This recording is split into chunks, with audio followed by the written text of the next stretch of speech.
German athlete এবং পরিবেশবাদী Michael Walther শুরু করেছেন এক অসাধারণ অভিযান। মাইকেল একটি ছোট বৈঠা চালিত নৌকা নিয়ে আটলান্টিক মহাসাগর পার হতে চান। দূরত্ব ৬,০০০ কিলোমিটার। লাগোসের বন্দরের পেছন থেকে এই যাত্রা শুরু হয়েছে, আর সামনে বিস্তৃত আটলান্টিক মহাসাগর। মাইকেল নিজেই বলছেন, আমি এখন আমার ৬,০০০ কিলোমিটার পথের যাত্রা শুরু করছি। এই ছোট্ট বোটটি আমার সঙ্গী, আমি এতে বিশ্বাস রাখি এবং আগামীর জন্য উন্মুখ।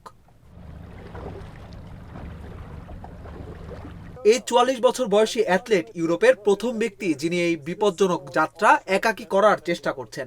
২০১৭ সালে দক্ষিণ আফ্রিকার ক্রিস বার্টিস এই পথ নৌকায় পার হয়েছেন। তবে মাইকেলের লক্ষ্য কোনো বিশ্ব রেকর্ড নয়। তার মূল উদ্দেশ্য হল তার জিরো এমিশনস প্রকল্পের মাধ্যমে জলবায়ু সংরক্ষণ এবং সমুদ্র গবেষণার প্রতি মানুষকে সচেতন করা। মাইকেল বলেন, আমি দেখেছি যখন মানুষের কাছে অন্য বিষয় দিয়ে পৌঁছানো যায় তখন তারা বেশি আগ্রহী হয়। আমার এই যাত্রাও সেটাই করবে। Hinter mir sieht man noch den Hafen von Lagos und hier geht es jetzt los auf meine Reise. এই যাত্রার সময় স্যাটেলাইট ইন্টারনেটের মাধ্যমে তিনি প্রাকৃতিক সৌন্দর্য এবং মহাসাগরের অবস্থা সরাসরি তুলে ধরবেন। তার নৌকাটি ৬ মিটার দীর্ঘ, যা স্থিতিশীল এবং বিপরীত হাওয়ার ক্ষেত্রে নিজেকে ঠিক রাখতে সক্ষম।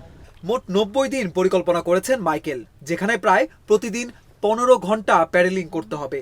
তাছাড়া যাত্রার জন্য প্রয়োজনীয় পানীয় জল উৎপাদন ব্যবস্থা, জরুরি উদ্ধার সামগ্রী এবং উচ্চ ক্যালোরির খাবার তিনি সঙ্গে নিয়েছেন। দৈনিক প্রায় ৫,০০০ কিলো ক্যালোরির শক্তি এই যাত্রায় লাগবে বলে ধারণা করছেন Michael. Hier haben wir Asian Curry, die vegane Version. Sehr lecker, ehrlich gesagt. Kann ich nur empfehlen.